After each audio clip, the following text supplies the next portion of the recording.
Yo, what's up guys? So Gandora OTK, it's a lot less popular due to, of course, the new ban list, number 95, making this deck just so much easier to play is really what it comes down to. But, of course, we've got newer cards, so this is going to be a new updated Gandora OTK, or Giga Raise the Dragon of Destruction.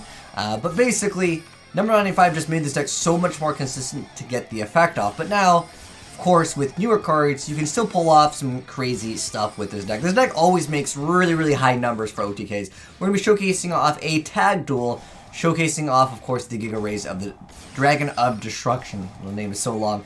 But he has a little bit of synergy because, of course, it's a tag duel, so there's more cards, of course, in the graveyard to banish. But it's well over what's necessary anyways in the first place, before someone says, like, yo, you could only do this because of a tag duel. Yo, we're doing over 40k damage. We don't care that there's 16,000 life points. And yeah, he might have some extra cards, but it's way overkill than what was necessary over here. Now, like I said before, we're really just focused on the Gandora here, but the Blue Eyes player makes a board to get over the Blackwing player's board, which he did not have a bad board at all established.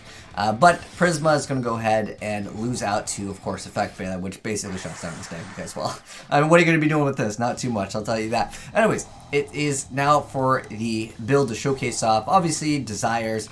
Now we're utilizing the Light Sword engine to try to RNG to get some of the different Gandoras here. We have, of course, Eater Millions, easy card to summon, and then the Metal Snake. And we're going to go ahead and just basically get rid of our entire board. Now, in this instance, we're able to attack for over 40,000 points of damage to pull off an OTK here, which is, like I said, more than enough. You really need 2 monsters. I mean, you can literally have Grand Maju in one of these, and most people will just lose at that point. We haven't even shown off the effect of this. Not that we really didn't need it, but it's just extra fodder for, of course, you to be able to destroy all other cards on the field or banish all other cards on the field, which is usually better than your destruction here. This is a really quick play over here, but shout out to my boy Jimmy for hooking us up with the replay. But we're going to go ahead and check out the deck profile. So the biggest change really is just one card. That's why this is going to be a short video. Number 95 just really allows you to stack the cards on top of each other, and then you just be able to send all the correct targets that you need for, of course, your Gandora, and then you would activate that effect. For his effect being, once per turn you pay half your life points and apply this effect depending on the number of Gandora monsters with different names in your graveyard. So you can either destroy all other cards on the field, banish all other cards on the field, and if you have 3 or more, you get to banish all other cards on the field and in the graveyards.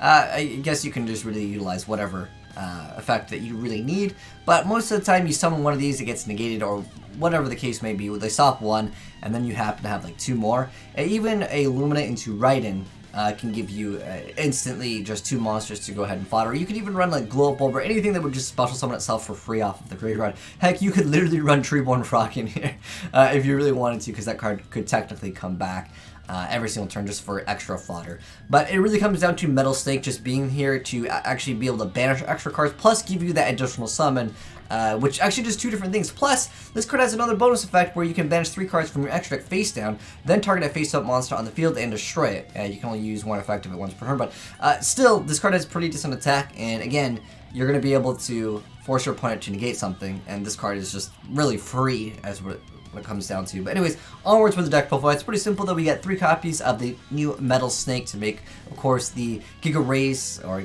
I'm just going to call it the Gandora, because that's what most people know it by, the Gandora OTK. And then, of course, we have the Gandora Dragon of Destruction. We have 2 copies of that, and then 2 copies of Gandora X. These cards really aren't the strongest. I mean, this card does have the effect, when it's normal or special summon from the hand, you can destroy as many other monsters on the field as possible, and if you do get to inflict damage to your opponent equal to the highest original attack on the field amongst those destroyed monsters, and this card's attack becomes equal to the damage inflicted to your opponent by this effect. But again, you're really, this card's had good luck actually using this effect because it can't be special summoned. So you just destroy as many cards on the field as possible other than this card, and then you banish them, and it gains 300 attack for each card destroyed this way. And then during the end phase, if turn was normal, flipped, summon, you get to send it to the graveyard. It's, again, these cards aren't really that useful for the most part. It's just the names in the graveyard. But then we have, of course, 3 random. We have 1 Armageddon Knight to kind of set up your plays for specifically for the Metal Snake. And then we have 3 copies of Lumina, 3 copies of Grand Maju, 3 copies of Eater Millions, 3 copies of Soul Recharge, 3 copies of Allure, 3 copies of the Magical Contract Door. So you get to add a level 7 or 8 Dark Monster to your hand. Pretty self-explanatory from that. But you give your opponent something that they can't use, or maybe you ran out of targets for this, whatever the case may be. It can be useful for that because you're just going to basically one-shot your opponent. And then we have, of course, your reinforcement of the army, 3 copies of Desires, 3 copies of Trading, 1 Foolish, and 3 copies of Charge Light Brigade. And then for the extra deck, there's really not anything that you're going to be going into, but we got Michael, we got the Moonlight, Black Rose, Dawn Dragster, number 22, number 38, number 90, Topologic, we got Borload, Boral Sword, Unicorn, Phoenix, Cerberus, and Security Dragon, and lastly, Link Karibo over here. Of course, just because Eulens happens to be level 1. But there it is, guys, an updated Gandora OTK deck, courtesy of Metal Snake. It just makes the deck really easy to play. And I think a lot of people really enjoyed that last video that I showed off, basically when, of course, Metal Snake first came out, where you're just banishing everything. I like this engine, though. It's not bad. Add a little bit of RNG to it, and if you can happen to have those 3 different Gandoras, because keep in mind, you can search out for whatever combo piece you need, loom it up, bam, discard that card, search out the Raiden activates effect ability, and it has a little bit of synergy, of course, with the playstyle, so I like it for that reason. I'm throwing a BLS here, looking at something pretty fun. But anyways, that's it for the deck profile, guys. Hopefully you enjoyed it, and shout out to my boy Jimmy once again for hooking me up with the replay for this. I like seeing just high damage OTKs, it's always fun. But anyways, thanks for watching, guys. Hope you enjoyed the video. If you did, drop a like on it. If you're new here, hit the subscribe button, turn on that bell so you don't miss out on new Yu-Gi-Oh videos. But I know people like seeing these high numbers, and it did technically get updated, and I haven't seen Gandora in a while, and it's mostly because people maybe just got tired of the deck, but people probably weren't even thinking about using Metal Snake with it, because it has easy synergy. But anyways, thanks for watching, guys. Peace out. And if you guys got any other cool replays, feel free to always send them to azneyesreplays@gmail.com. Well, thanks for watching, guys. Take it easy, and I'm out.